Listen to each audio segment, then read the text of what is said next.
Oi pessoal, vamos prosseguir com a leitura. Primeiro, pela tradução do Mário da Gama Cury.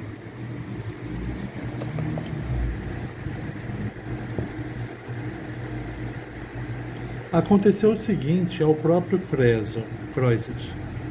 Ele tinha um filho, do qual já falei, bem dotado quanto ao resto, mas mudo. Ele tinha 2 filhos, né? Um deles não era mudo, e esse era talvez, né, mais valorizado pelo pai, mas esse filho acabou morrendo numa caçada a um javali. Essa história eu já contei. Agora ele vai falar do outro filho dele, do mudo. Em seus dias de prosperidade, Croesus havia tentado tudo o que podia por esse filho, inclusive mandando consultar o oráculo de Delfos a propósito disso. A Pítia respondeu-lhe o seguinte: Lídio, senhor de muitos, Croesus insensato, não mostres tanta ansiedade pelo instante em que ouvirás em teu palácio a voz do filho. Será melhor que ainda esteja muito longe, pois ele falará num dia de desgraças.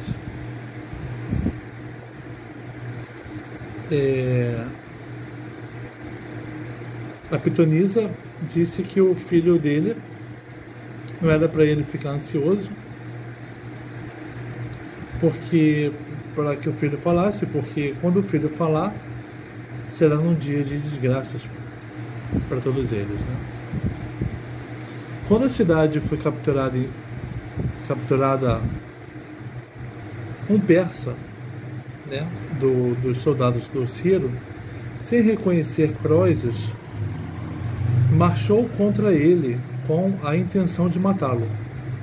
Croesus viu-o caminhar em sua direção, mas na estupefação de seu infortúnio não se inquietou, pois já não lhe faria diferença ser ferido mortalmente. Mas o filho surdo-mudo, vendo o persa aproximar-se, sob o efeito do medo e da dor, ganhou voz e disse: Não mates Croesus, homem! Essas foram as suas primeiras palavras, e depois disso ele passou a falar pelo resto da vida. Realmente, nessa hora de desgraça, o filho falou, né? Quando o pai estava prestes a ser morto por um persa. Assim, os persas capturaram Sardes e aprisionaram o próprio Croesus, que reinara durante 14 anos e havia sido cercado durante 14 dias. E confirmando a profecia do oráculo, pôs fim ao seu grande império. Seus captores persas o levaram a Ciro. Este mandou fazer uma grande pira, no topo da qual mandou que pusessem Croesus e 2 vezes 14 jovens lídios além dele, também querendo sacrificá-los como primícias a algum de seus deuses, ou desejando cumprir alguma promessa. De acordo com o Xenofonte, né, na Ciropédia, que é todo baseado no Ciro, ele não matava os reis conquistados. Ele mostrava para esses reis a vantagem deles se aliarem a ele. Mas aqui, no Heródoto, ele pretende sacrificar o Croesus e muitos dos seus homens. Ou então, por ter ouvido dizer que Croesus cultuava os deuses, ele mandou pô-lo na pira, querendo ver se alguma divindade o salvaria de ser queimado vivo. Pelo menos dizem isso. Mas quando Croesus estava de pé no topo da pira, lhe veio à mente, apesar daqueles males presentes, que as palavras de Solon, ao dizer que nenhum homem vivo é feliz, tinham sido uma inspiração divina. Lembra do encontro dele com Solon, a quem ele mostrou suas riquezas, mas o Solon disse que ele não era o mais feliz dos homens, mas homens que morreram sendo prósperos, por terem grandes filhos, por serem queridos na cidade, além das riquezas, né?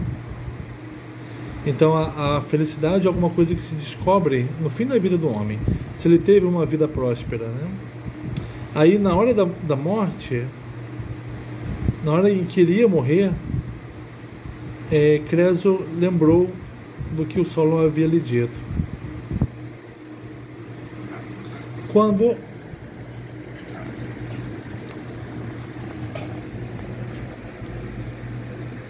lhe ocorreu esse pensamento, ele, rompendo um longo silêncio, suspirou profundamente, soluçou e gritou 3 vezes o nome de Solon. Cyrus o ouviu e ordenou aos seus intérpretes que perguntassem a Croesus de quem era o nome que ele invocava. Os intérpretes se aproximaram e perguntaram. A princípio, Croesus se manteve em silêncio, mas depois, compelido a responder, disse: é do homem com o qual eu gostaria que todos os tiranos conversassem, mesmo pagando uma grande fortuna para isso. Aqui nesse momento, Croesus mostra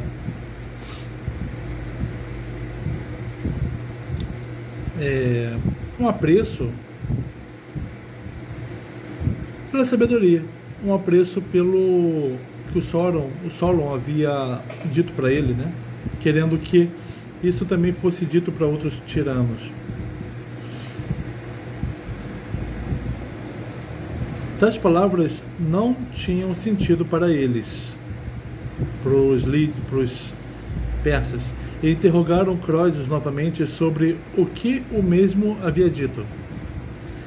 Diante de sua insistência e porque o estavam importunando demais, Croesus lhes contou então como Solon, um ateniense, veio primeiro ao seu encontro e como, depois de ver todo o esplendor de suas riquezas, ele as havia desdenhado. E o que ele lhe falara na ocasião, acrescentando que tudo havia acontecido de acordo com suas palavras, embora ele tivesse falado com vistas menos ao próprio Croesus que à humanidade em geral, né, que o Croesus disse que o que o Solon disse para ele, não pensando tanto nele, mas na humanidade em geral, né, e principalmente aqueles que se consideram afortunados.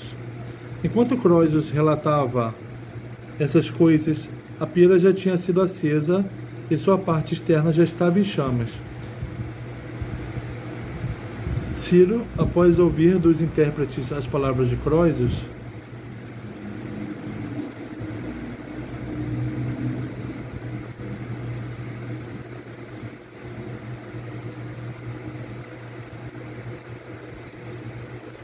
mudou bruscamente de ideia.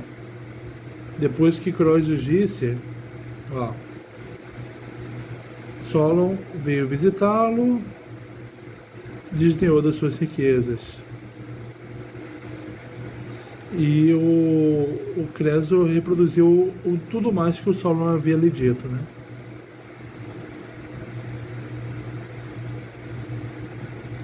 Fez Ciro mudar de ideia.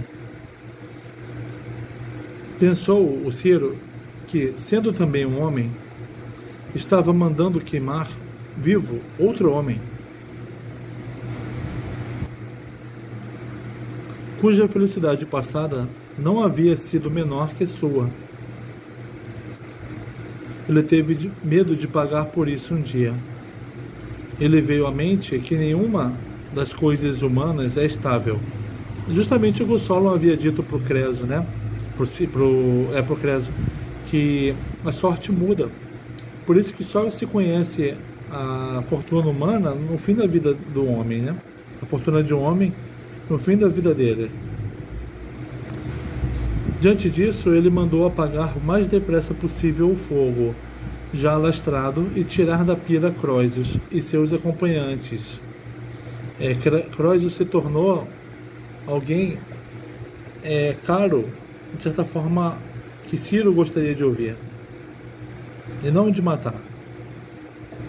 Mas os serviçais, apesar de seus esforços, não conseguiram dominar o fogo. Então, essa é a versão dos lídios.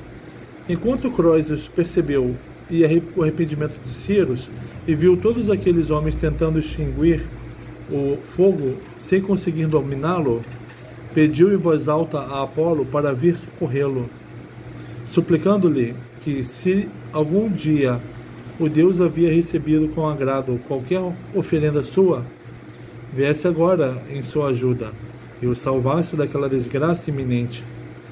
Assim ele invocou o Deus entre os soluços, e subitamente, no céu diáfano e sem vento, acumularam-se nuvens e começou uma tempestade com chuva violenta, e a pira foi apagada.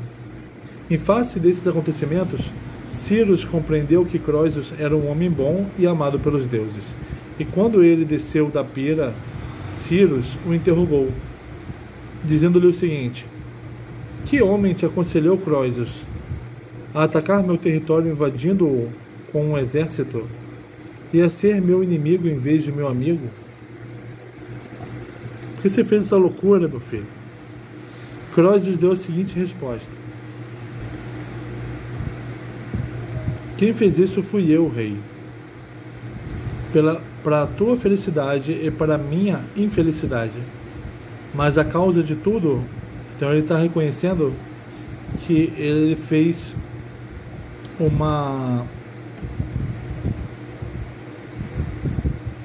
deu um passo em falso, né, por ter tentado invadir o território do Ciro. Mas a causa de tudo foi o Deus dos helenos, que me induziu a vir atacar-te com meu exército. Ninguém é tão insensato a ponto de desejar mais a guerra do que a paz. Pois na paz os filhos sepultam seus pais, mas na guerra os pais sepultam os filhos. Os deuses, todavia, quiseram que fosse assim. Ele começou a falar como ele não falava, né? Começou a falar sabedorias, palavras de sabedoria, mas está atribuindo a culpa pelo que ele fez aos deuses.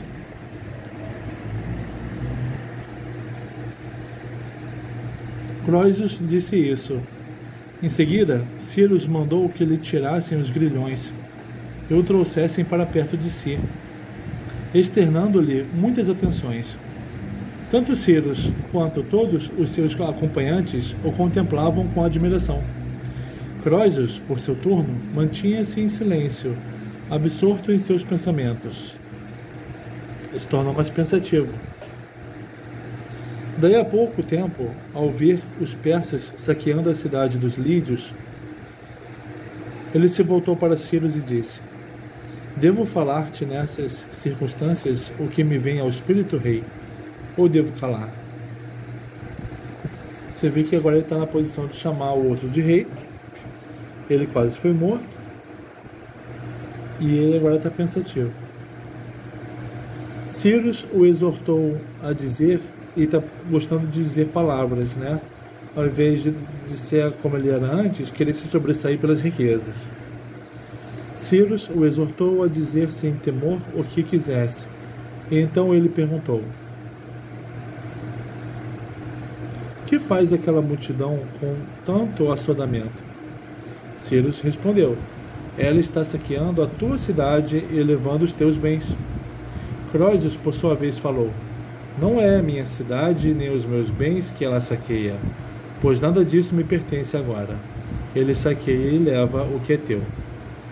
Ele perdeu tudo, né? Reconhece, chegou próximo do fim da vida e viu que tudo que ele tinha eram as riquezas. E nem mais ele as tinha, porque elas estavam sendo tomadas. Então, o que ele poderia ter, o que vale, além das riquezas? São essas coisas que ele está dizendo para o Ciro. As palavras de Croesus são as experiências pelas quais ele passou. A experiência com Solon, por exemplo. As palavras de Croesus fizeram Ciro meditar. Porque o Creso falou que eles estão tomando as suas coisas, Ciro. E mandando o seu séquito retirar-se, ele perguntou a Croesus a sua opinião sobre o que estava sendo feito. Croesus disse: se os deuses me fizeram teu escravo, é justo que se eu observo qualquer coisa que te escape, deva levá-la ao teu conhecimento. Os persas são violentos por natureza, e por isso são pobres. Se tolerares que eles se apoderem de grandes riquezas e as guardem, encontrarás brevemente um rebelde naquele que guardar mais. Faz o seguinte, agora mesmo. Se minhas palavras te agradam, põe alguns de teus guardas em todas as portas e dize-lhes que tirem os despojos de guerra daqueles que os estiverem levando para fora.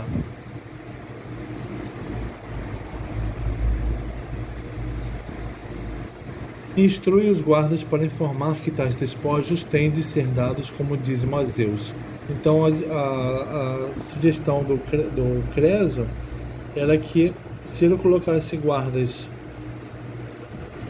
nas portas da cidade para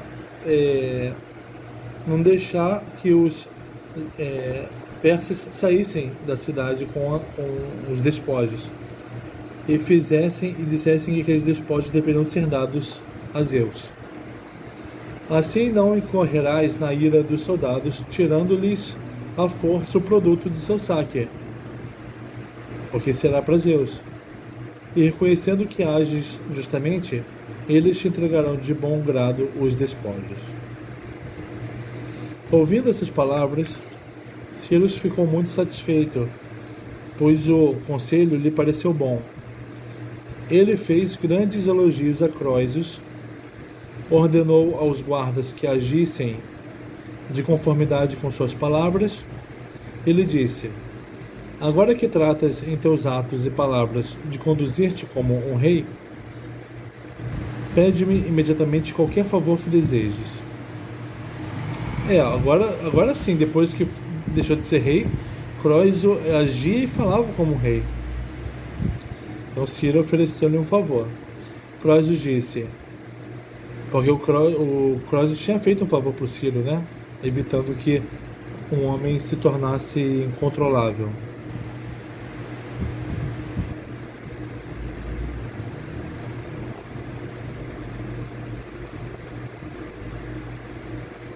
Croesus disse: o maior prazer que me podes proporcionar, Senhor, é permitir-me que mande esses meus grilhões àquele Deus dos helenos que reverenciei acima de todos, Apolo. Ele pergunte se é sua norma enganar seus benfeitores. Porque ele culpou esse Deus pelo que ele fez, mas ele está com uma atitude de impiedade, né, perante Deus. Ciro perguntou então o motivo de suas queixas contra o Deus, que o levaram a fazer esse pedido. Croesus lhe contou a história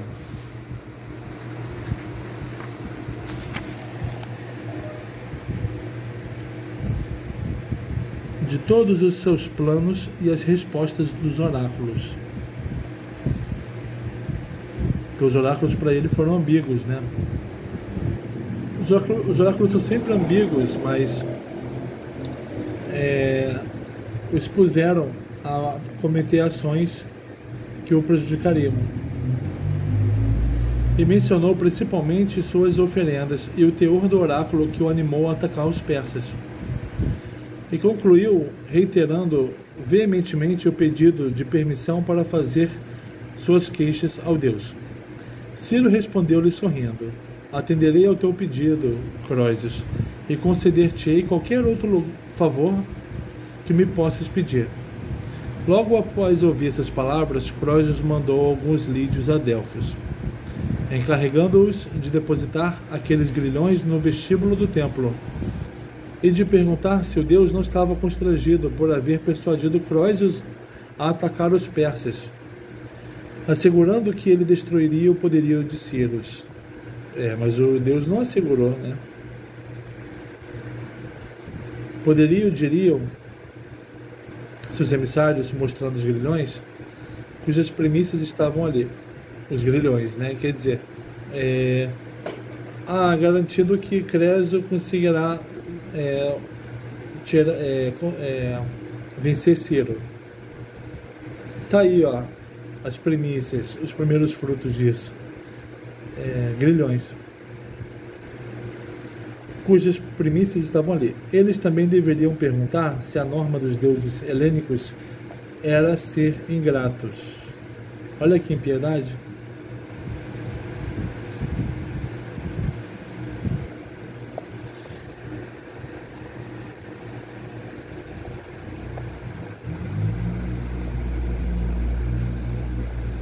Chegando a Delfos, os lídios fizeram as perguntas de cuja transmissão Croesus os havia incumbido.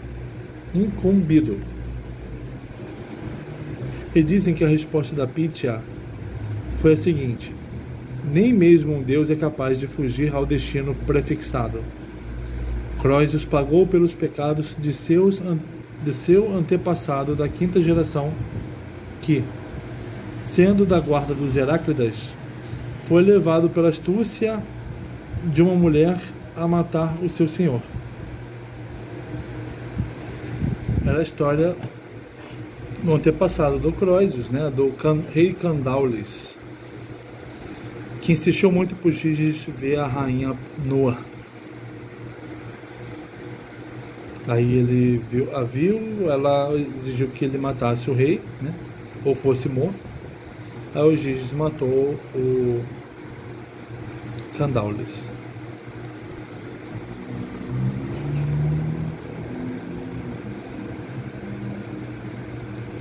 Então a Pítia disse que ele estava pagando por um pecado do Candaules.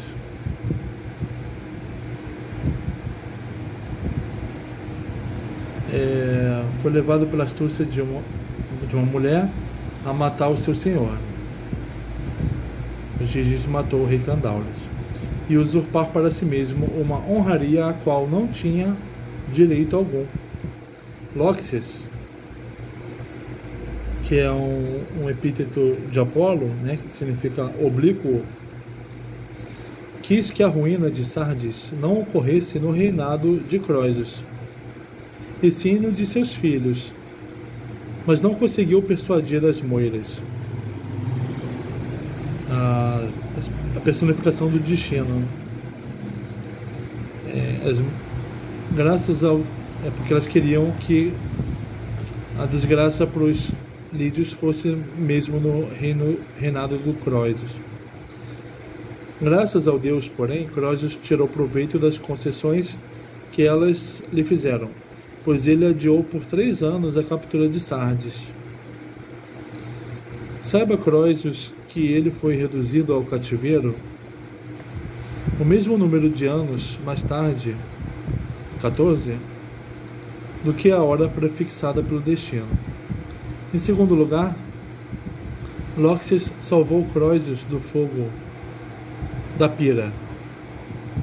Então, quer dizer, o Lóxias insistiu para que tentou fazer com que a ruína dos lídios não fosse no reinado dele. O máximo que ele conseguiu foi atrasar isso, né, um pouco, E ele salvou o Croesus da pira, da morte. Salvou Croesus do fogo, da pira. Quanto ao oráculo que lhe foi proferido, Croesus não está certo ao queixar-se, pois Lóxias lhe declarou que se ele marchasse com um exército contra os persas, destruiria um grande império. É um oráculo ambíguo, como todo oráculo de Apolo, por isso que ele é o Lóxias. Mas o Croesus, na soberba dele, não procurou entender, não procurou perguntar mais. Seu dever, então, se ele tivesse sido bem aconselhado, seria mandar perguntar se o Deus se referia ao seu próprio império ou ao de Círios. Qual dos dois ia cair, né? Croesus não perguntou, mas ele não compreendeu o que lhe foi dito, nem pediu maiores explicações. Logo, queixe-se ele de si mesmo, da própria soberba. Mais ainda, quando Croesus fez a última pergunta ao oráculo, Lóxias lhe respondeu com uma alusão ao mulo, nem isso ele compreendeu, né? É o dia que o mulo for rei dos medos, você deve fugir. Ele achou que isso fosse impossível, né? Ele não procurou compreender esse oráculo. Na realidade, o mulo era Círios, filho de duas pessoas que não eram da mesma raça, cuja mãe era de condição mais elevada e cujo pai era de condição mais humilde. Ela era Meda, filha de Astíages, rei dos Medos, enquanto ele era persa e estava sob o domínio dos Medos. Embora fosse inferior a ela sob todos os aspectos, ele casou com uma mulher que deveria ser sua rainha. Foi essa a resposta da Pítia aos lídios, que voltaram para Sardes e a transmitiram a Croesus. Após ouvi-la, ele reconheceu que a falta fora sua, e não do Deus. Essa é a história do Império de Croesus e da primeira submissão da Iônia.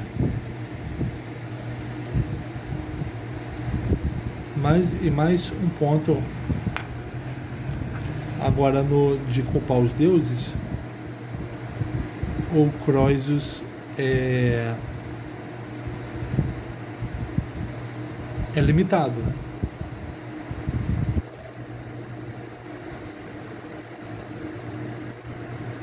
É corrigido. Há muitas oferendas de Croesus na Hélade, e não somente as já mencionadas. Há uma trípode de ouro em Tebas, na Beócia, dedicada por ele a Apolo Ismênio. Em Éfesos há as vacas de ouro e a maioria das colunas. E no templo de Pronaia existe um escudo de ouro. Pronaia é um dos epítetos de Atena e significa literalmente defronte do templo. O templo de Atena Pronaia estava situado em frente ao templo de Apolo.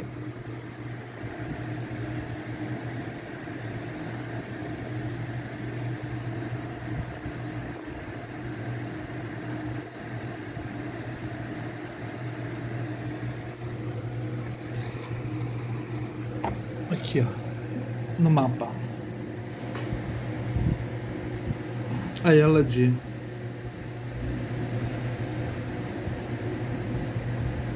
na Beócia, né? Tinha a oferenda de Creso. Aqui, ó.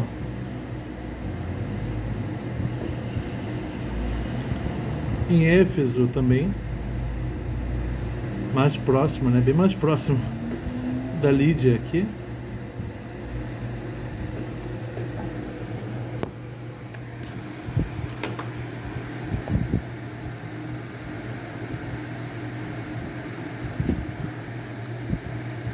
Todas essas oferendas ainda existiam no meu tempo. Heródoto, estou falando do próprio tempo agora, né? Mas outras desapareceram.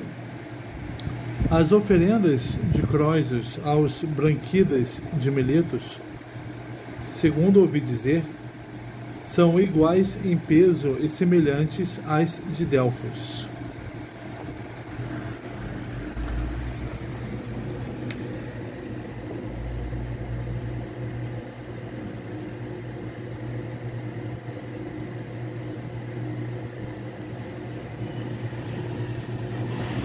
Miletos, né?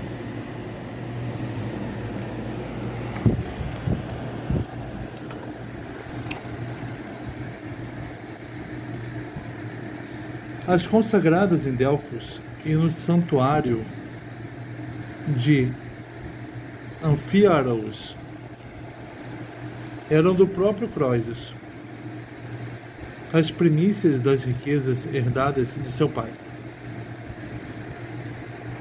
As oferendas eram primícias, né, do que se produzia, mas Croesus enviava as primícias da herança dele. As restantes vieram dos bens de um inimigo que havia chefiado uma facção dissidente contra Croesus, antes de ele tornar-se rei, e conspirara para pôr Pantaleão no trono da Lídia.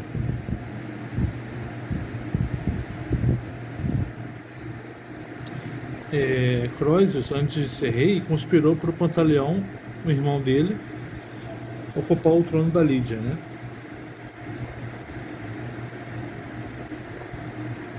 Esse Pantaleão era filho de Alíates e irmão consanguíneo de Croesus.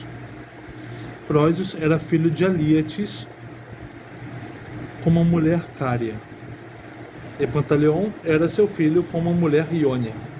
Era meio irmão de Pantaleão, Croesus. Mesmo pai. Assim, quando Croesus recebeu a soberania deixada por seu pai, mandou matar o homem que havia conspirado contra ele.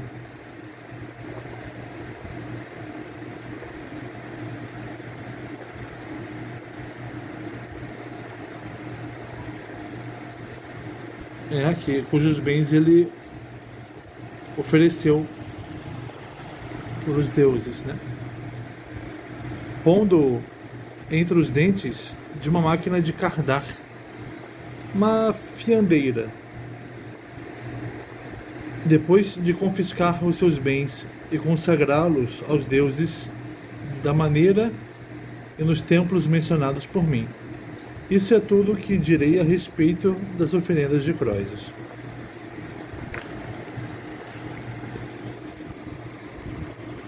Não há na Lídia muitas coisas maravilhosas a serem mencionadas em comparação com outras regiões, à exceção das partículas de ouro que descem pelo leito do rio Tmolus.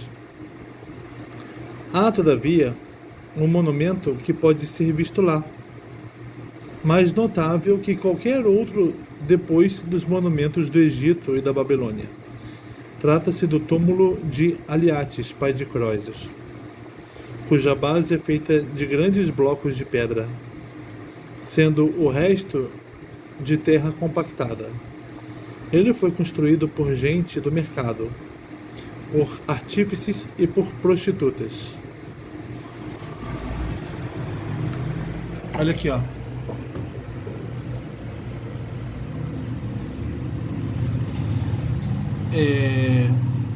Isso aqui é a tumba do Alíates, pai do Croesus. Aqui embaixo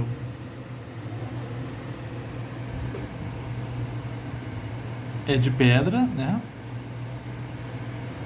Isso aqui é terra compactada. E isso aqui também é pedra, tá? Se nós voltarmos aqui,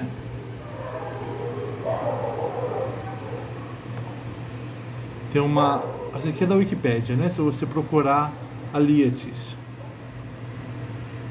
Aqui tem uma imagem da tumba dele.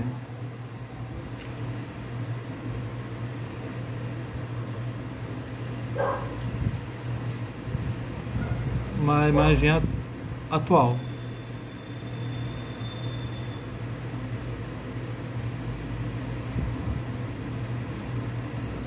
Tá?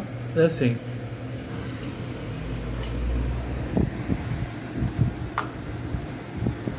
Então, ela foi feita por gente do mercado, por artífices e por prostitutas. Ainda podiam ser vistos no meu tempo 5 marcos de pedra postos no topo do túmulo, né? Aquela parte de cima formada de pedra, nos quais estava gravada a menção ao papel desempenhado por cada uma das classes de pessoas acima citadas da construção do túmulo. A medição da parte atribuída às prostitutas demonstra que o maior trabalho foi delas. Realmente, todas as filhas de gente humilde se prostituíam, até acumular um dote suficiente para permitir-lhes conseguir um marido. O dote não vinha dos pais. E elas mesmas se ofereciam para casar. O dote não vinha do pai, né? Quero dizer. O túmulo mede 6 estádios e 2 pletros em seu perímetro e 13 pletros na parte mais larga. Então, aqui na nota está dizendo que o perímetro dele é de cerca de mais de 2.000 metros.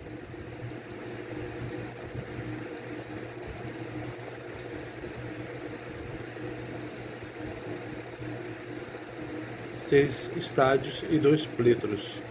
E a parte mais larga, 13 pletros, cerca de 390 metros.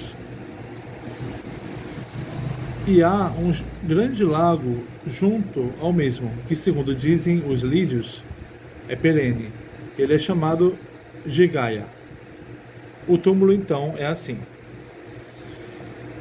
Os costumes dos lídios são, de um modo geral, semelhantes aos dos helenos, à exceção de que eles prostituem suas crianças do sexo feminino.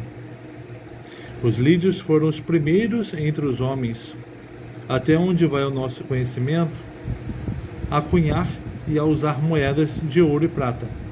E também foram os primeiros a vender mercadorias a varejo. De acordo com suas próprias afirmações, os passatempos atualmente praticados entre eles e os helenos são invenções suas. Tais passatempos foram inventados, segundo eles mesmos dizem, na época em que colonizaram a Ticênia. Aí ele vai explicar essa colonização. A sua história a esse respeito é a seguinte: durante o reinado de Atis, filho de Manes, na Lídia, houve grande escassez de alimentos em toda a Lídia. Por algum tempo, os lídios a suportaram pacientemente. Depois, como não havia alívio para a fome, eles procuraram derivativos. E cada um deles imaginava algum. E assim inventaram os jogos de dados, de ossinhos e de bola, e todas as formas de passatempo, à exceção do jogo de damas, cuja invenção os lídios não reivindicam. Então eles reivindicam a criação dos jogos de dados, ossinhos e bola, que depois os helenos adotaram.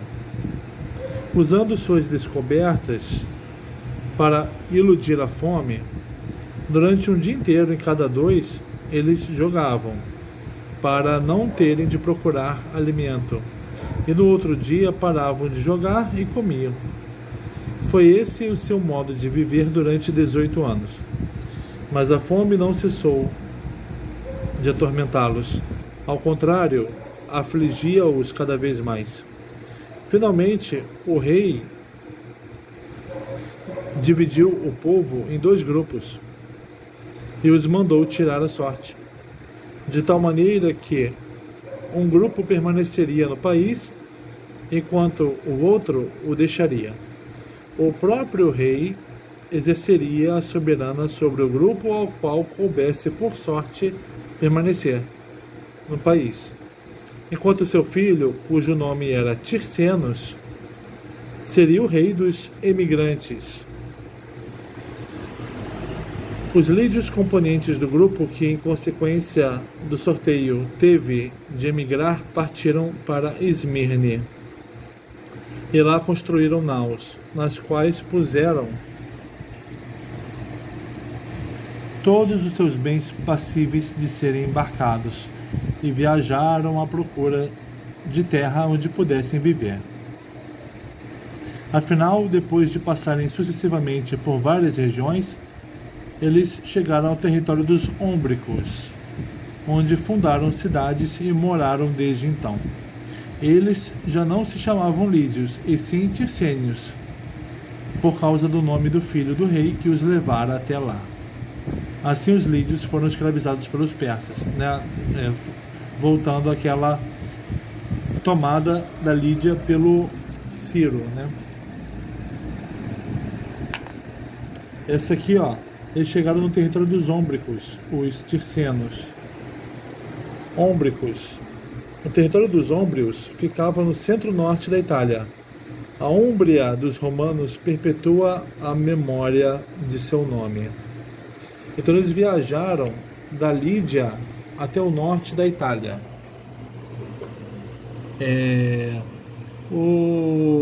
Esses Tircenos é o nome que os helenos dão para eles, mas o nome que eles ganham é etruscos. Who were the Etruscans? Só vamos ler um trechinho aqui. The Etruscans, people from the Etrurian region of the Italian peninsula, were known as the Tyrrhenians to the Greeks. Os gregos, aliás, ao contrário do que eu falei, né? Os gregos os conheciam como tirrênios ou tircênios, mas eles eram os etruscos. They were at their height in Italy from the 8th to the 5th century before Christ, and they were rivals and to a degree precursors to the Greeks. De certo modo eram rivais e precursores dos gregos. Their language was not Indo-European like Greek and other Mediterranean languages were. And eles têm outra raiz linguística. And they had other characteristics that led the Greeks to much speculation about where they originated. Etruria was located in what is modern Tuscany, in the area bounded by the Tiber and the Arno rivers, the Apennines and the Tyrrhenian Sea. O Mar Tirreno fica ali ao norte da Itália. The Etruscan economy was based on agriculture, trade, especially with the Greeks and Cartago, and mineral resources. Parece que eles prosperaram, né, ao saírem da Lídia. Origins of the Etruscans. Heródotos, no século V a.C., believed that the Etruscans came from Lydia in Asia Minor as the result of a famine, uma fome, né, around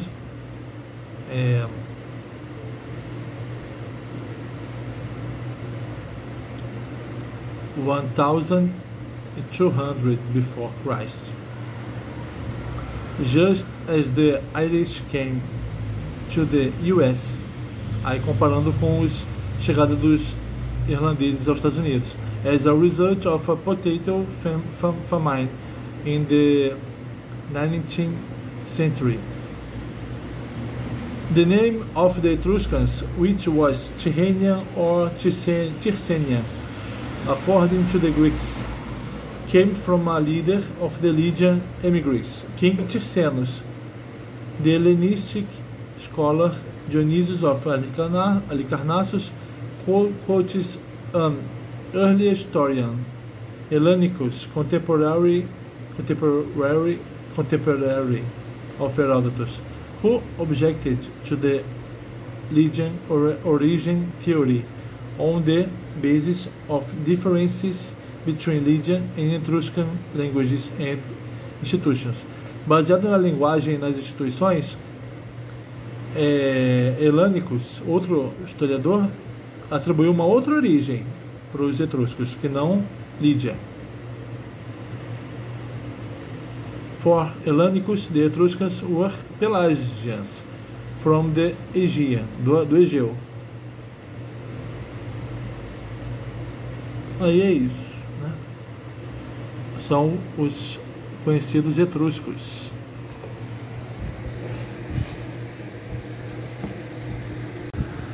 Agora vamos seguir pela tradução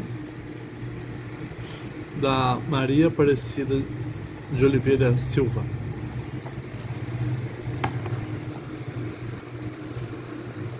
Ao próprio Creso aconteceram os seguintes fatos.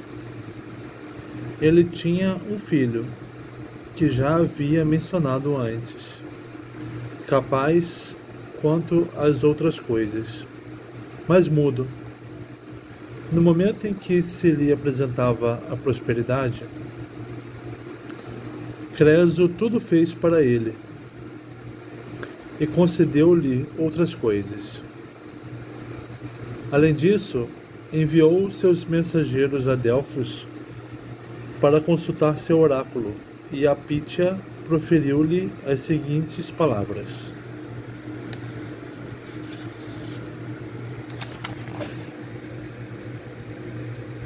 Lídio, rei de muitos povos, grande Nécio Creso, não queiras muito desejoso ouvir no palácio a voz do teu filho falando.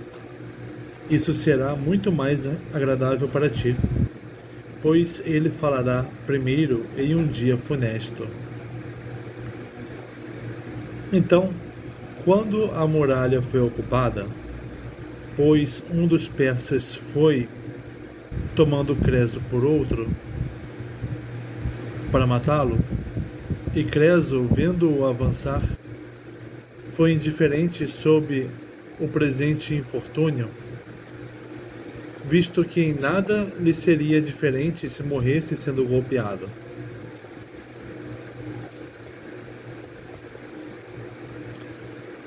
E esse seu filho, mudo, quando viu o persa avançando sob o efeito do medo e do terror, soltou a voz e disse: Homem, não mates Creso.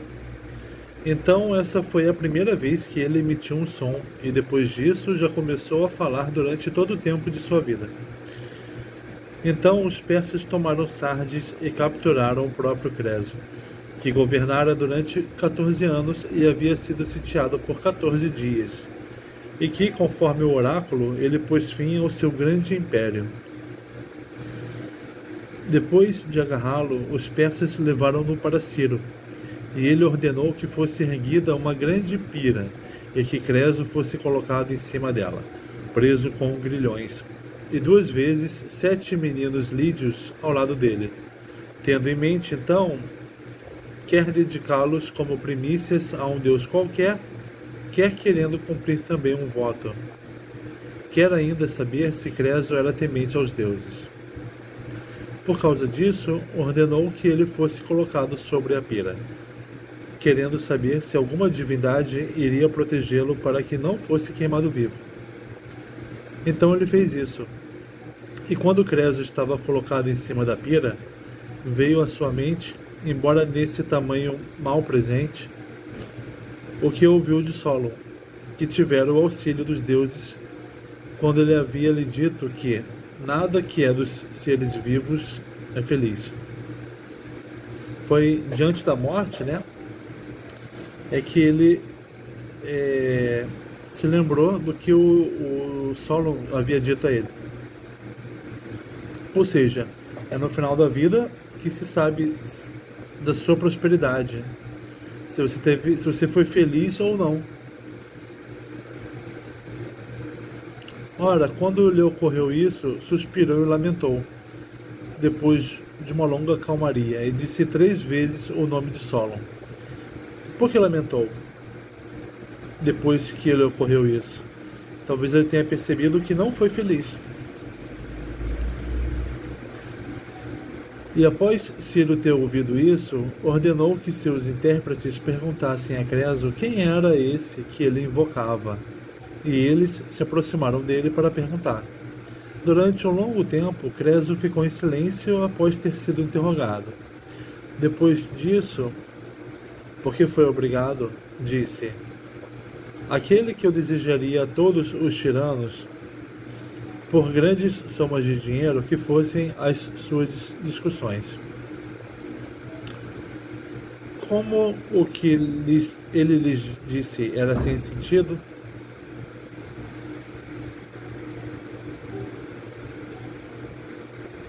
novamente perguntaram sobre o que ele havia dito.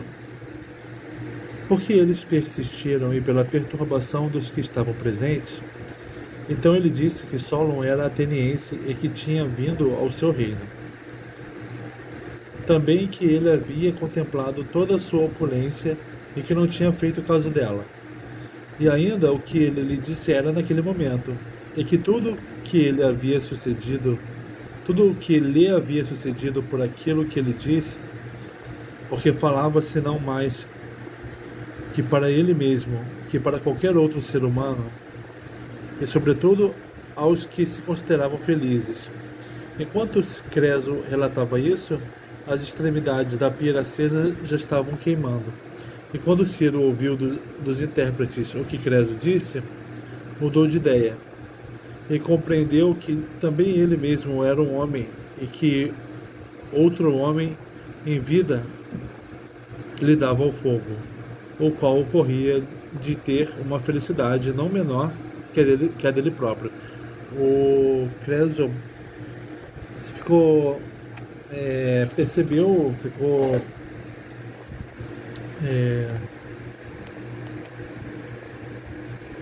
lamentou quando percebeu que ele não foi feliz, e com a insistência do Ciro, ele disse que o que ele tinha ouvido uma coisa do Solon que servia tanto para ele como para todos os homens. Isso fez o Ciro querer saber, né, o que era aquilo.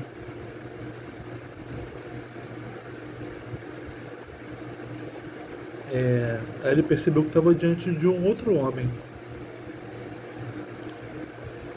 e que outro homem em vida lhe dava ao fogo, o qual corria de ter uma felicidade não menor que a dele próprio.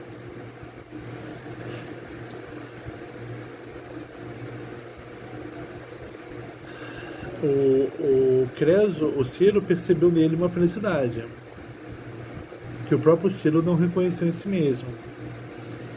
O Ciro reconheceu no Creso a felicidade de ter aquele saber, aquela sabedoria. Além disso, por temer a retribuição divina, também lhe veio à mente que nada havia dentre os homens que fosse estável. Então ordenou que apagassem o mais rápido possível o fogo que queimava, e que descessem Creso e os que estavam na companhia dele. E os que tentaram não foram capazes ainda de dominar o fogo. Naquele momento, como é contado pelos lídios, Creso percebeu a mudança de propósito de Ciro, porque viu todos os homens apagando o fogo. Mas porque não eram mais capazes de detê-lo, ele invocou Apolo para socorrê-lo, gritando: se em algo ele o havia agradado com algum presente vindo dele, que aparecesse e o protegesse do presente mal. Após ele, chorando, ter invocado Deus, de um céu sereno e sem vento, aglomeraram-se de repente nuvens e rompeu uma tempestade. Choveu com uma água torrencial e a pira foi apagada. Assim, Ciro compreendeu então que Creso era um homem bom e amado pelos deuses. E após ele descer da pira, perguntou-lhe o seguinte: Creso, qual homem te induziu a realizar uma expedição militar contra a minha terra, para me colocar como um inimigo em vez de um amigo? E ele respondeu: ó rei, eu fiz isso para a tua felicidade e para a minha própria infelicidade. Mas o responsável foi um deus dos helenos, que me incitou a realizar essa expedição militar. Pois ninguém é tão insensato que escolha a guerra em vez da paz. O Creso parece ter se distanciado da concepção dele de felicidade, né? Que felicidade é riqueza.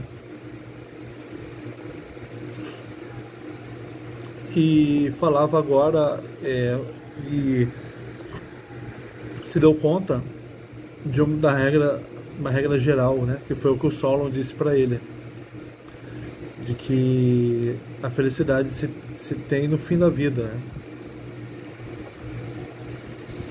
Tanto é que é por isso que ele diz de forma impessoal. Ele não atribui o ato a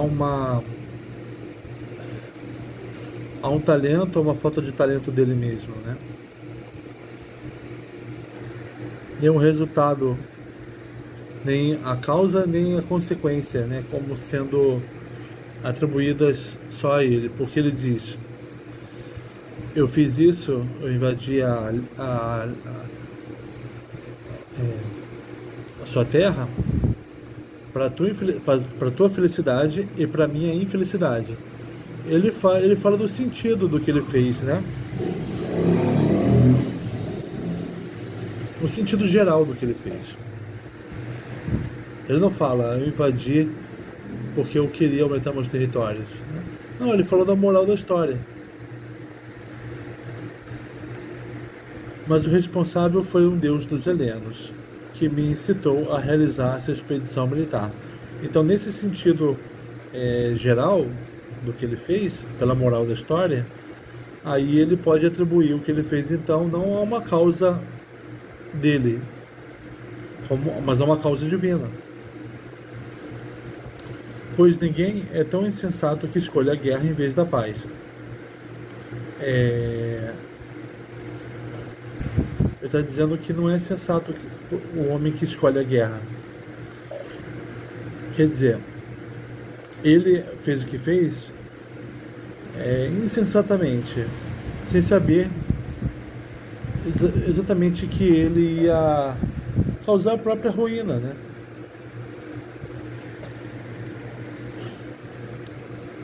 Pois nessa os filhos enterram seus pais, enquanto naquela os pais enterram seus filhos. Mas isso assim aconteceu porque foi agradável às divindades.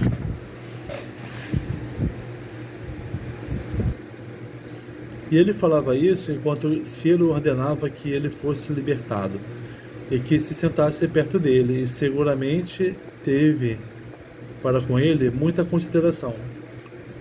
Ele mesmo, muito maravilhado, o olhava, e também todos os que estavam em torno dele.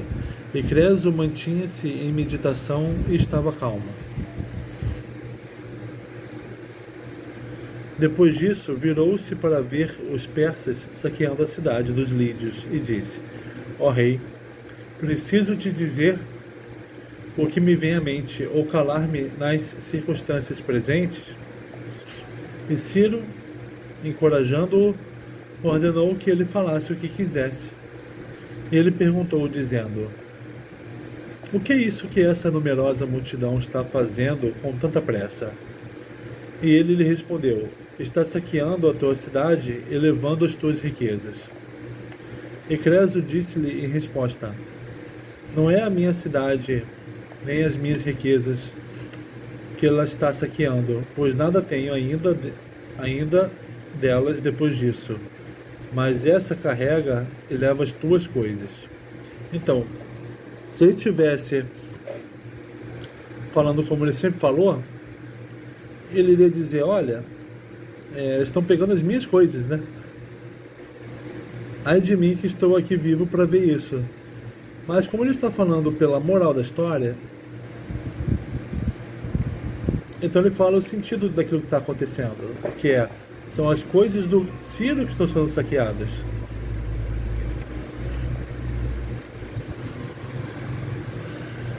E Ciro prestou atenção no que Creso disse, e após ordenar que os outros se retirassem, perguntou a Creso o que ele observava nas coisas que estavam sendo feitas.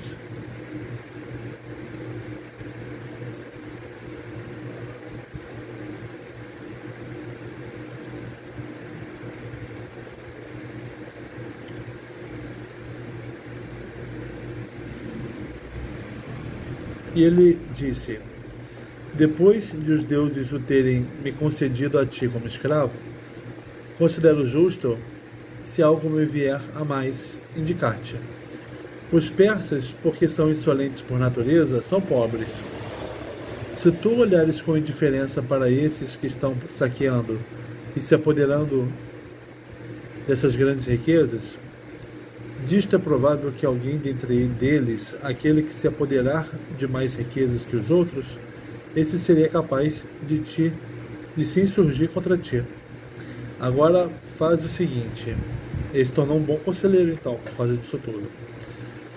Se te parecer bom o que eu digo, coloca guardas dentre os teus guarda-costas em todas as tuas portas, dizendo-lhes que retirem as riquezas daqueles que as estão levando embora, destacando que é necessário que eles deem a 10ª parte a Zeus, e tu não trarás a ira deles, por lhes retirar suas riquezas à força, e eles compreenderão que tu ages com justiça e as entregarão para ti de bom grado.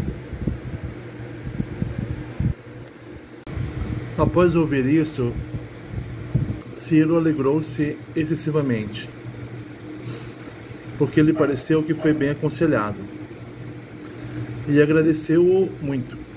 Depois ordenou ao guarda-costas que cumprissem o que Creso havia aconselhado, e disse a Creso as seguintes palavras: Creso, porque estou preparado para fazer-te um homem régio, pelas tuas palavras e ações úteis, pede-me qualquer presente que queiras, que tu o terás imediatamente. E ele disse: ó soberano, serias-me mais agradável se me permitisses enviar esses grilhões ao deus dos helenos, Apolo, ao que eu mais honrarei dentre os deuses, e perguntar se ele tem como costume enganar os que lhe fazem bem. E Ciro perguntou por que ele estava se queixando e por que ele pediu isso. E Creso relatou-lhe todo o seu plano, as respostas dos oráculos, principalmente suas oferendas, também que, porque foi induzido pela resposta oracular, realizou a sua expedição militar contra os persas. E depois de dizer isso, pôs fim ao discurso e novamente pediu-lhe para que fosse censurar o Deus por isso. E Ciro, sorrindo, disse: terás isso feito por mim, Creso, e qualquer outra coisa que a todo o momento me pedires. Quando Creso ouviu essas palavras, ordenou que alguns lídios fossem enviados para Delfos, para que depositassem os grilhões no umbral do templo e perguntassem ao Deus se ele não estava envergonhado com suas respostas oraculares. por ter induzido Creso a realizar uma expedição militar contra os persas, porque interromperia o poder de Ciro. Por causa disso, tais primícias havia para ele lhe mostrado os grilhões. Além disso, perguntarem também se os deuses helenos tinham costume de serem ingratos. Creso queria levar os grilhões dele para o oráculo e perguntar por que o deus era ingrato. Creso está revoltado, né, com o destino dele, atribuindo-o ao deus.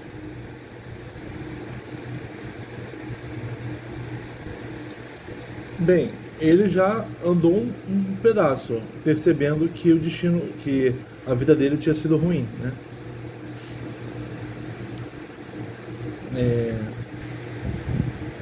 Que a vida dele não foi feliz, que ele fez, teve derrotas, né? Muitas derrotas. Só que ainda atribui isso aos deuses. Quando os lídios chegaram e perguntaram as coisas que lhes foram ordenadas, conta-se que a Pítia disse o seguinte: é impossível, mesmo para um deus, escapar do destino estabelecido. Então não foi o deus que fez o destino, né? O destino de Creso foi determinado por ele mesmo, né? Pela personificação do destino.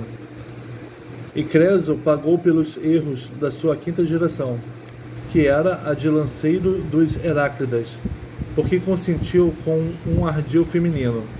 Assassinou o seu senhor e tomou a honra daquele que em nada lhe pertencia.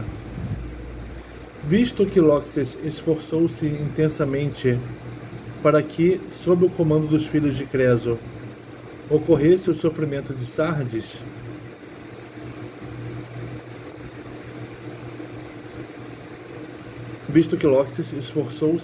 sob o comando dos filhos de Creso, ocorresse o sofrimento de Sardes, e não sob o governo de Creso, mas não foi capaz de persuadir as moiras.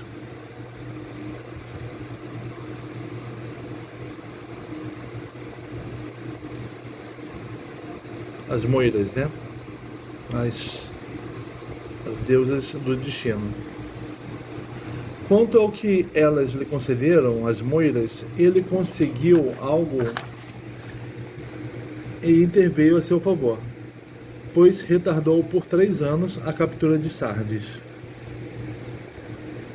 E que Creso saiba disso, que ele foi capturado 3 anos mais tarde do que lhe havia sido estabelecido pelo destino. Quer dizer, o Deus ajudou ele. Em segundo lugar, o Deus salvou-o quando Creso estava sendo queimado por eles. Conforme o oráculo proferido, Creso não o está censurando corretamente, pois Lóxis proferiu que, se Creso realizasse uma expedição militar contra os persas, ele destruiria um grande império. E diante disso, se ele tivesse a intenção de deliberar bem, precisaria ter perguntado outra e outra vez, enviando alguém para que o Deus lhe dissesse qual império seria destruído, se o seu ou o de Ciro. E ele não compreendeu o que lhe foi dito, nem queria o Deus novamente, e que ele declare a si mesmo culpado. Além disso, quando consultou o oráculo pela última vez, repetiu as mesmas palavras que Lóxis proferira sobre o mulo, mas nem isso o compreendeu. De fato, Ciro era esse mulo, pois nasceu de 2 pessoas que não pertenciam ao mesmo povo, de uma mãe de linhagem superior e de um pai de origem inferior. Repara como o oráculo está sendo explicativo agora, né? Pois sua mãe era uma Meda, filha de Astíages, rei dos Medos, enquanto seu pai era um persa, governado por aqueles. Mesmo estando abaixo dela em todos os aspectos, casou-se com sua senhora. E a Pítia respondeu isso aos lídios, e levaram essa resposta para Sardes e anunciaram-na para Creso. E após ele ter ouvido isso, compreendeu que o erro havia sido dele mesmo e não do Deus. Então assim foi a primeira catástrofe do império de Creso e da Iônia. E Creso tinha muitas e diversas oferendas na Hélade, não somente as que já foram descritas, pois também há uma trípode de ouro em Tebas, na Beócia, a qual foi dedicada a Apolo Ismênio, em Éfeso. Há vacas de ouro e a maioria das colunas no templo de Proneia, em Delfos. Há um grande escudo de ouro. Proneia. Trata-se do templo de Atena Proneia, epíteto que tem um duplo significado. O primeiro significa literalmente diante do templo, pois estava localizado em frente ao templo de Apolo. Mas o segundo significado do seu epíteto também está relacionado com providência, que nos remete à presciência, à previsão de um oráculo. Também essas oferendas ainda sobrevivem na minha época, mas algumas delas já haviam sido destruídas. Aqui, ó. Devido aos numerosos tesouros dedicados ao Apolo, o santuário de Delfos era alvo de constantes saques. Por esse motivo, Heródoto registra que certas oferendas ainda existiam em seu templo e outras não.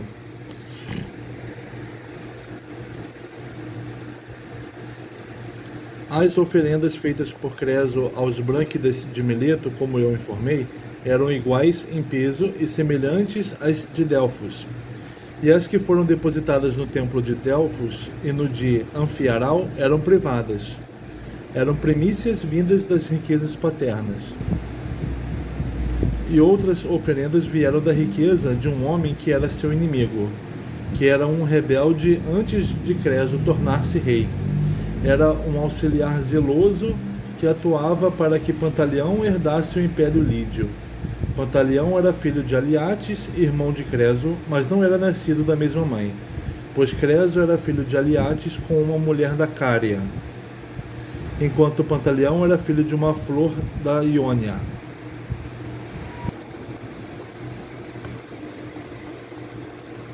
Nesse contraste entre a mulher da Cária, uma referência simples, e uma mais poética para a mulher que nasceu na Iônia, tratando-a como flor da Iônia, é interessante perceber que, apesar de Heródoto demonstrar alguma simpatia por povos que os helenos chamam bárbaros, o nosso autor destina um tratamento especial para os helenos, principalmente os oriundos da Iônia, região da qual ele também era proveniente. Como vimos, embora ele tenha ou não grafado que é de Túrio, sabemos que ele nasceu em Halicarnasso, na Ásia Menor. Por isso ele falava mais poeticamente sobre a Iônia e os seus filhos, né, do que da Cária. O Pantaleão era filho de uma mulher da Iônia e o Creso de uma mulher da Cária, ambos filhos de Aliates. Tá? Depois de Creso ter se apoderado do reino deixado por seu pai, arrastou esse homem que atuou na oposição para um cardador e matou-o, e a sua riqueza ainda antes se estabeleceu como sagrada. Nesse momento, do modo como eu havia dito, dedicou-a nos templos que foram citados, e está dito o suficiente sobre suas oferendas.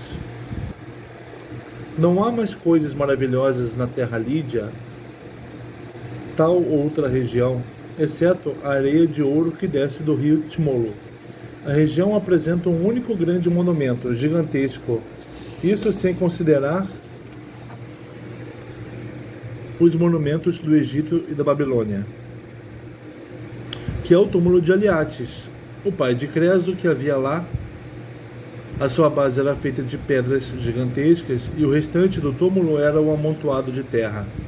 Homens que frequentavam o mercado e os artífices construíram-no. Também as prostitutas ergueram-no. E havia ainda na minha época 5 pilares no alto do túmulo, e neles estavam gravadas inscrições com os trabalhos que cada um deles havia realizado na obra, e mostrava o que tinha sido medido do trabalho das prostitutas, e que o trabalho delas tinha sido o maior.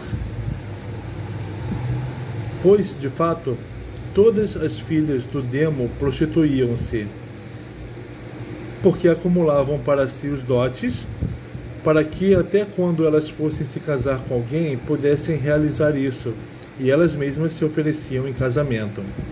Então, o perímetro do túmulo era de 6 estádios e 2 pletros,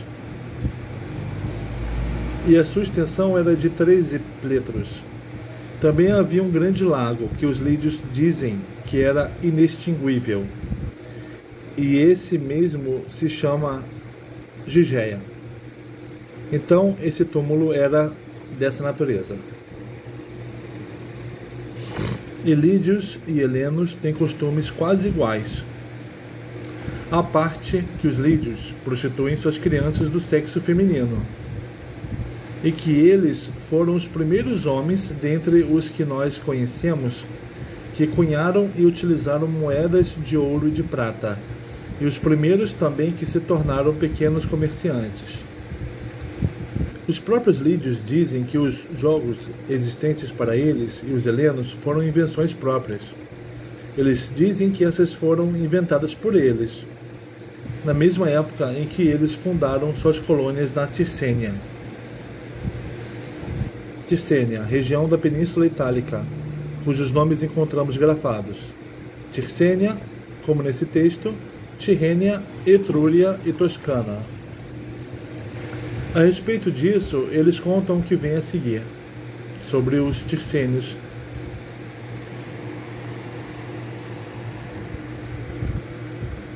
No tempo em que Atis, filho de Manes, era rei na Lídia, houve uma forte escassez de alimentos sobre toda a Lídia, e os lídios, durante todo o tempo, atravessaram isso suportando a situação. Depois disso, porque ela não cessava, procuraram remédios contra ela, e cada um deles imaginava uma coisa diferente. Então, inventaram nesse momento os jogos dos cubos e dos astrálagos, espécie de jogo de dados que se jogava com 4 ossinhos nas mãos, e o de bola, e tiveram a ideia de todos os outros jogos, exceto o jogo de damas.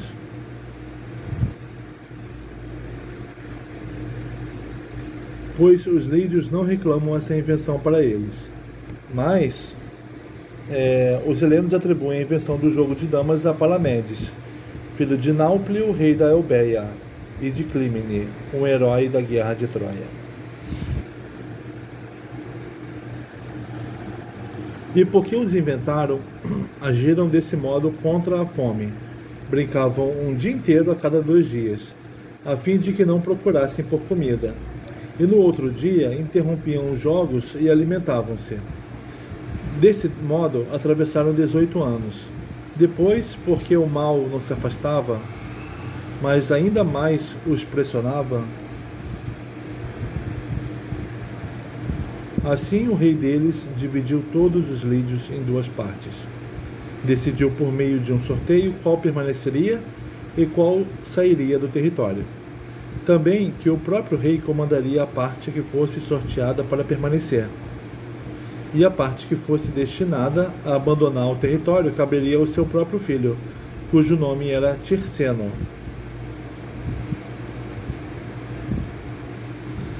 Dentre eles, os que foram sorteados para sair do território, descer para Esmirna e construir navios mercantes, nos quais colocariam todas as coisas, quantos implementos fossem úteis para navegar pela sua sobrevivência e pela busca de terra. Após passarem por muitos povos, até chegarem ao território dos Ômbricos, os Ômbrios habitavam na região central da Península Itálica, que depois da dominação romana passou a ser chamada de Úmbria, em vez de Ombria, e os seus habitantes ficaram conhecidos como Umbros,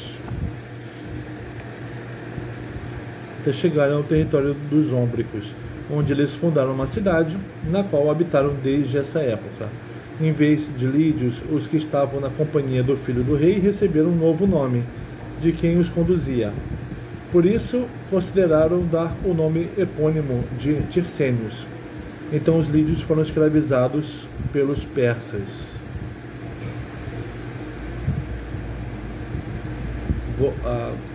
se referindo aos lídios que ficaram, né, na Lídia.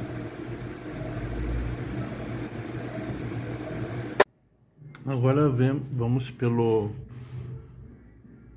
Warfield. As for Croesus himself, here is what happened. As I mentioned earlier, he had a son who was fine in other respects, but could not speak. In the past, when things were going well, Croesus had done everything possible for him. He had tried all kinds of plans, including sending men to Delphi to ask about him. The Pythia reply was as follows: Croesus of Lydia, ruler of many, you are being very foolish. You should not desire to hear in your home the sound you have long prayed for, of your son speaking. It is far better for you not to, for you will hear it first on a day of misfortune. Não queira escutar o som da voz do seu filho logo, porque quando ele falar, vai ser o dia do seu infortúnio.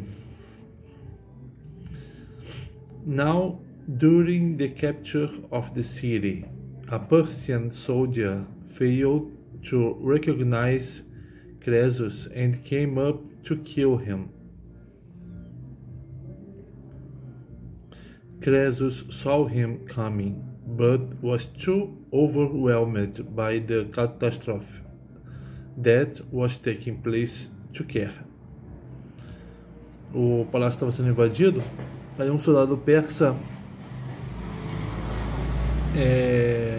não reconheceu Croesus e queria matá-lo, né? It did not matter to him that he might be put to the sword and die. But this son of his, the one who could not speak, was so frightened and upset at the sight of the Persian approaching that he burst into speech and said, "Men don't kill Croesus." These were the first words he ever spoke, but after that he carried on speaking for the rest of his life. So the Persians took Sardis and captured Croesus himself. His rule had lasted 14 years.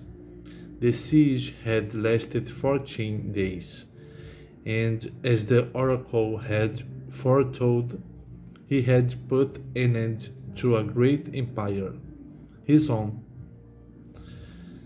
The Persians took their prisoner to Cyrus, who built a huge funeral pyre and made Croesus, who was tied up, and 14 Lydian boys climb up to the top.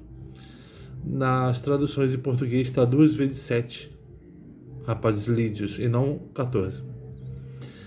Perhaps he intended them to be a victory offering for some god or other, or perhaps he wanted to fulfill a vow he had made, or perhaps he had heard that Croesus was a God-fearing man, and he made him get up onto the pyre, because he wanted to see if any immortal being would rescue him from being burnt alive. Anyway, that is what he did. Meanwhile, the story goes. Although Croesus' situation up on top of the pyre was desperate, his mind turned to Solon's saying. Não é apesar da situação desesperada, é por causa da situação desesperada. That no one who is still alive is happy. And it occurred to him how divinely inspired Solon had been to say that. Aí que ele entendeu as palavras do Solon como divinamente inspiradas. Se ele entendeu isso, então ele próprio também passou a ser inspirado pelos deuses. A palavra divina corre, né, da boca do inspirado para os ouvidos de quem o escuta, que passa adiante a palavra divina. This thought made him sigh and groan, and he broke a long silence by repeating the name Solon 3 times.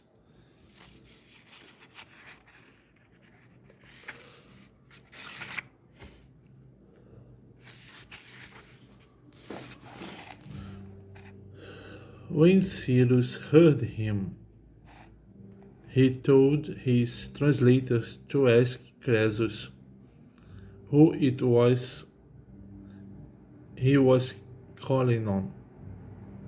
The translators went up and asked him.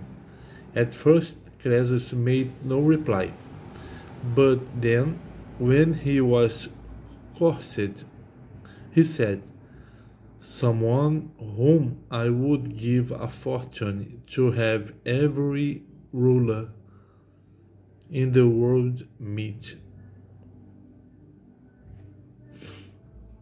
Ele passou a considerar o mais importante do que a riqueza é escutar Solon. Então ele reconhece o valor daquelas palavras do Solon. This was meaningless to them, of course. So they repeated their question. Para quem ouviu, essas palavras do Croesus não tinham sentido. Então perguntaram de novo.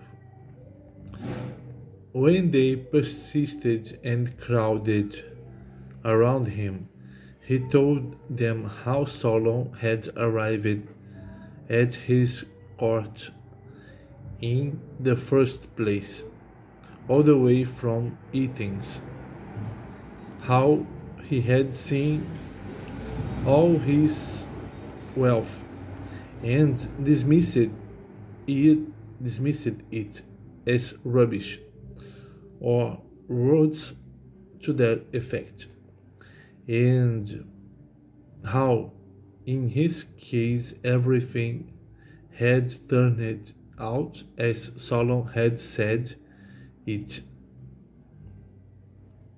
would, although his words applied to the whole of mankind, and particularly to those who thought themselves well off, just as much as they did to him. Aí o Croesus explicou por que ele gostaria que toda a humanidade ouvisse aquelas palavras. Em que contexto? Pelo contexto em que ele as ouviu, né? Now, the pyre had been lit, and as Croesus was telling his story, flames were leaking around its edges. But when the translators relayed the story to Cyrus, he had a change of heart. He saw that he was burning alive a fellow human being. Aí ele reconheceu um homem não mais uma primícia da invasão a ser oferecida para os deuses, mas alguém com uma experiência que lhe interessava. Essa é a ideia do mito. Aquela pessoa tem algo que me interessa escutar. One who had been just as well off as he was. Also, he was afraid of retribution and reflected on the total lack of certainty in human life. So he told his men to waste no time in dousing the flames and getting Croesus and the others down from the pyre. When they tried, however, they found it was too late. The fire was out of control. What happened next, according to the Lydian account, was this. Croesus realized that Cyrus had changed his mind. When he saw that it was too late for them to control the fire, despite everyone's efforts to quench it, he called on Apollo. If any gift of mine was pleased you, he cried, come now and rescue me from this danger. Weeping, he called on the god, and suddenly the clear, calm weather was replaced by gathering clouds. A storm broke, rain lashed down, and the fire was extinguished. As a result of this, Cyrus realized that Croesus was in the god's favor and was a good man.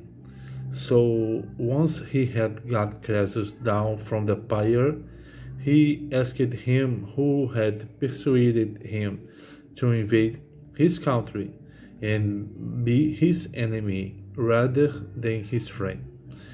My lord, Croesus replied, it was my doing.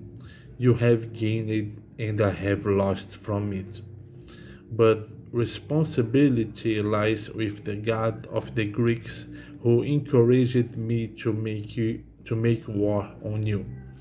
After all, no one is stupid enough to prefer war to peace. In peace, sons bury their fathers, and in war, fathers bury their sons. However, I suppose God must have wanted this to happen.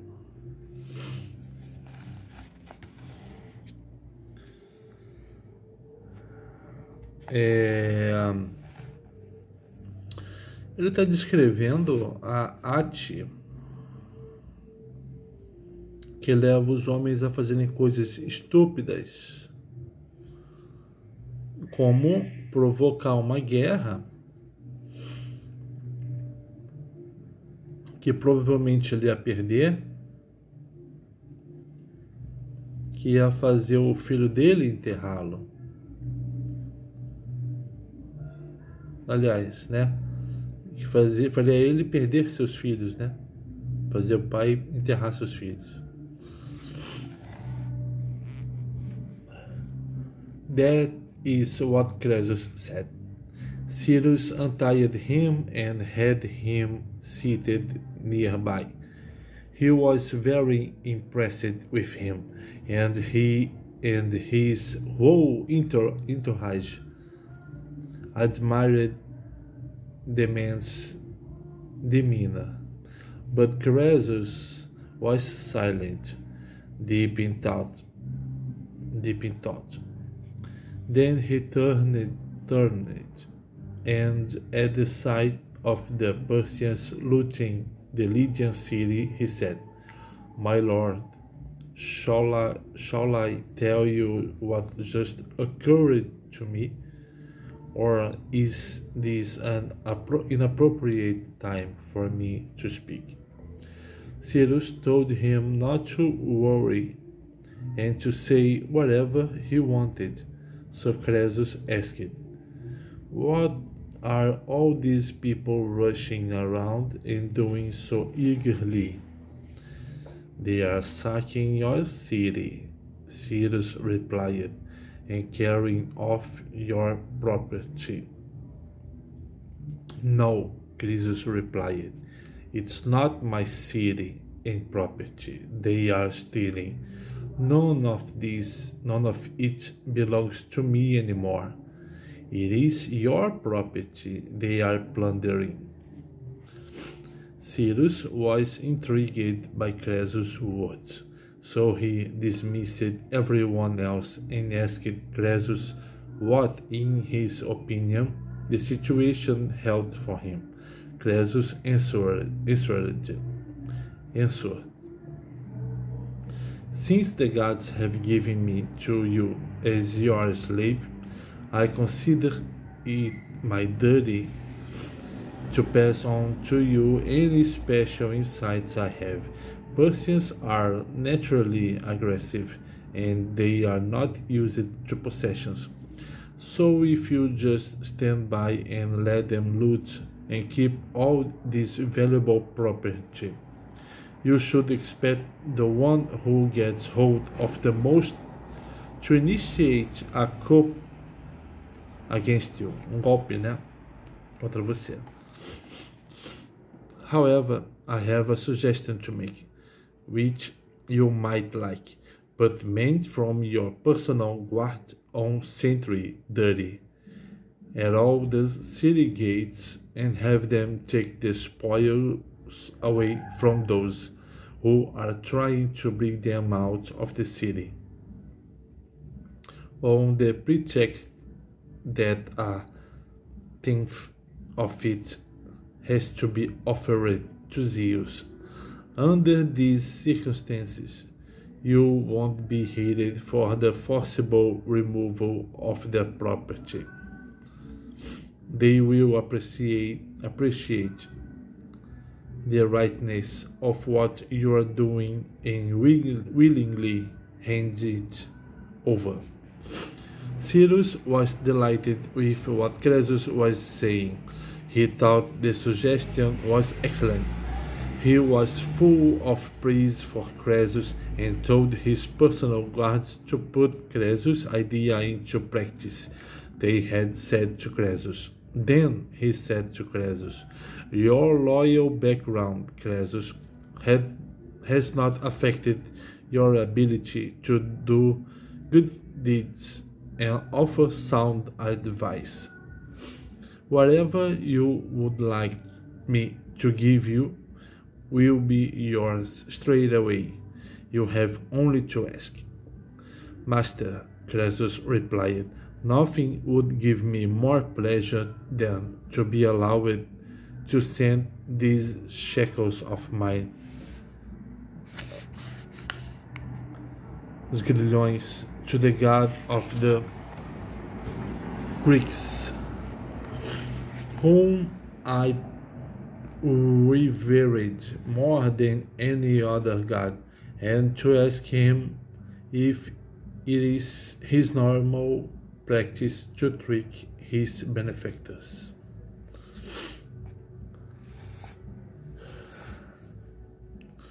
Cyrus asked what wrong he thought the god had done him, that he was making this request, and Croesus told him the whole story of his plans and the oracle's replies. He emphasized the offerings he had dedicated and told how he had marched against the Persians because of the oracle's encouragement. He concluded by repeating his request for permission to go and make this complaint against the god. Cyrus laughed and said, Yes, of course you have my permission, Croesus, and the same goes for future requests of yours too. Croesus took Cyrus at his word and sent a delegation of legions to Delphi. He told them to lay the shackles on the threshold of the temple and asked the god if he has not ashamed to have used his oracles to encourage Croesus to march against the empire and the Persians by leading him to believe that he would put an end to Cyrus' empire, an empire which produced victory offerings like this. They were to say, pointing to the shackles, and they were also to ask whether Greek gods were normally so ungrateful.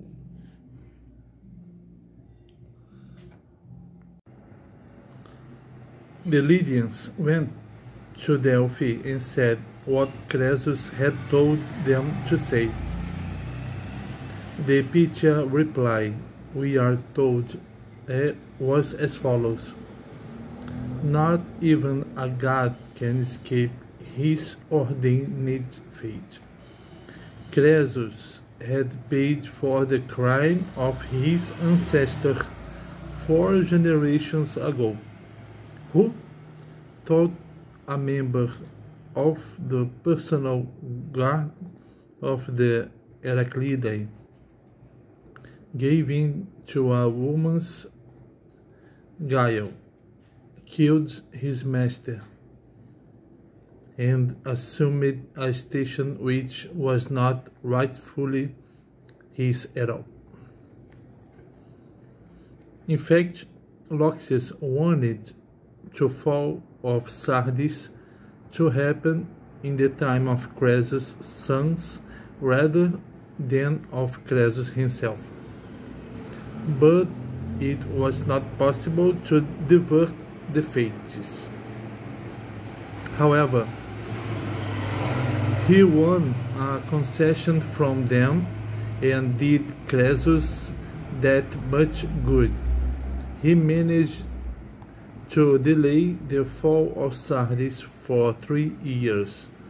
Croesus should appreciate then that his capture has happened that much later than was ordained.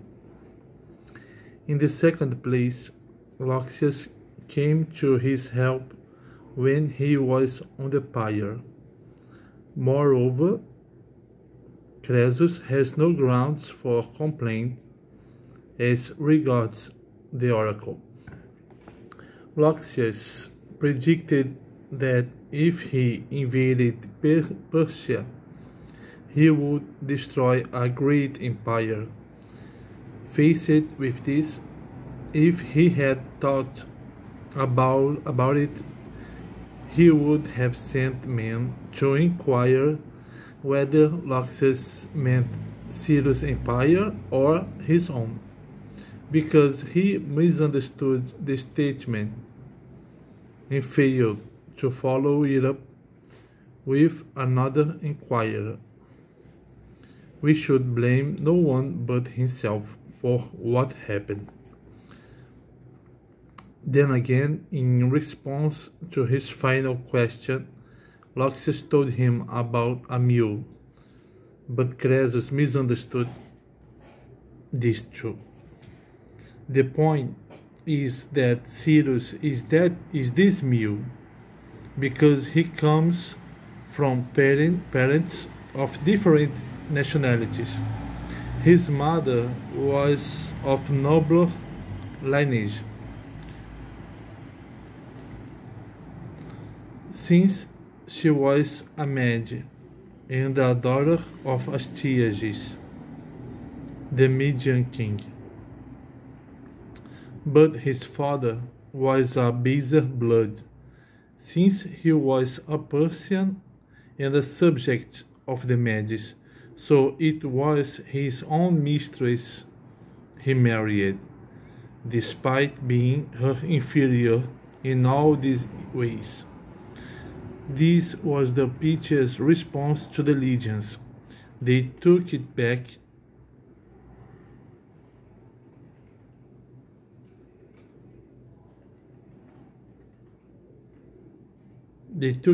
to Sardis and relayed the statement to Croesus.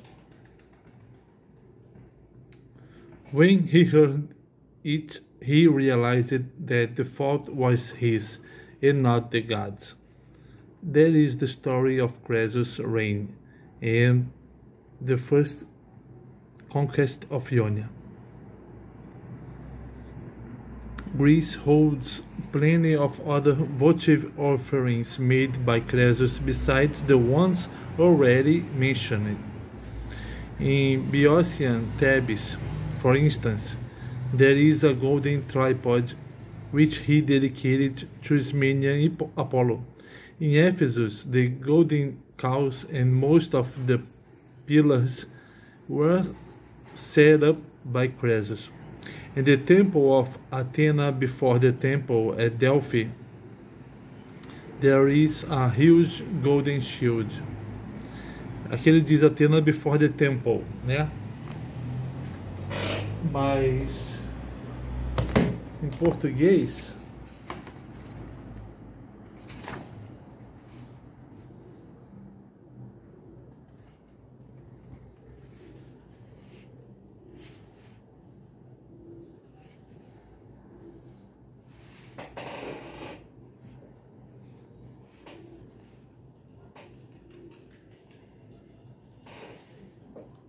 diz Atena Proneia, ou no templo de Proneia, que quer dizer Atena diante do templo.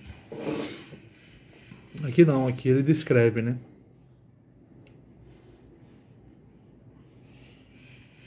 These offerings of his were still surviving in my day, although others have perished.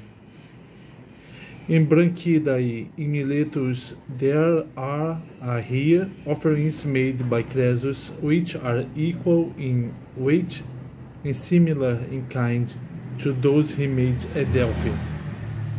The ones he dedicated at Delphi and at the shrine of Amphiaraus were his own property. In fact, they were a proportion of the state he inherited from his father, but the rest came from the state of one of his enemies.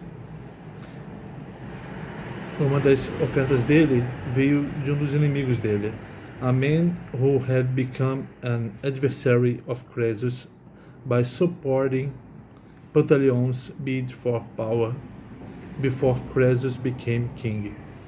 Pantaleon was the son of Alyattes, but Croesus and he were only half brothers, since Croesus was born into Alyattes from a Carian wife, while Pantaleon's mother was Ionia. Once his father had bequeathed control of the kingdom to him, Croesus tortured this opponent of his to death by having him hold over a carding comb. Then, uma cardadora, né? Fiandeira. Then, as I have already said, he sent the man's property, which he had previously consecrated, to the places mentioned. So much for his dedicatory offerings. Compared with other countries, Lydia does not really have any marvels which are worth recording, except for the gold dust, which is washed down from Mount Tmolus.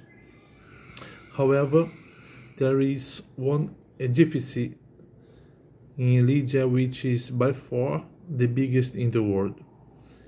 with the exception of those in Egypt and Babylon. And this is the tomb of Alietis, Croesus' father. The base of the tomb is made out of huge blocks of stone, and the rest of it is a mound of earth. It was built by traders, artisans, and prostitutes. Even in my day, there were 5 plaques at the top of the tomb, engraved with a written record of what each of these 3 groups had done, which prove, when the figures are added up, that the prostitutes made the greatest contribution. The point is that the daughters of every lower-class Lydian family work as prostitutes so that they can accumulate enough of a dowry to enable them to get married, and they arrange their own marriages. The circumference of the tomb is 6 stages and 2 plethra, and it is a 13 plethra in breadth. Near the tomb, there is a large lake called Lake Gyges, which never dries up, according to the legends. That is what Alietis' tomb is like.